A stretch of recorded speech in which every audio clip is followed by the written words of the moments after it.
লোক নৌকায় চড়ে নদী পার হচ্ছে। এমন সময় সেই লোকটি নৌকার মাঝিকে প্রশ্ন করলো, ভাই তুমি যে নদীর মধ্যে নৌকা চালাও, তোমার কি ভয় করে না? শুনেছি নৌকা ডুবে নাকি মানুষ মরে। তখন মাঝি বলল, ভাই আপনি ঠিকই শুনেছেন, আমার বাপ দাদাও নৌকা চালাইতো। প্রচন্ড ঝড় তুফানের কবলে পড়ে এই নদীতেই নৌকা ডুবে তারা দুইজনই মারা গেছে।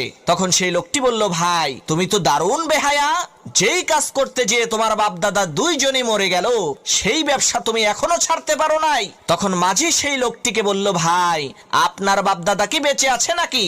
তখন সেই লোকটি বলল, না ভাই আমার বাপ দাদা দুইজনই মারা গেছে। মাঝি বলল, কিভাবে মরলো? তখন লোকটি বলল, ভাই আমার বাপ দাদা দুইজনই ঘরের মধ্যে বিছানায় চিত হয়ে শুয়ে আরামসে মারা গেছে। তখন মাঝি বলল, ভাই আপনার বাপ দাদা যেই ঘরটিতে থাকতো সেই ঘরটি কি এখন খালি পড়ে আছে নাকি? তখন সেই লোকটি মাঝিকে বলল, কি বোকার মতো কথা বলেন, খালি পড়ে থাকবে কেন? সেই ঘরে তো এখন আমি থাকি।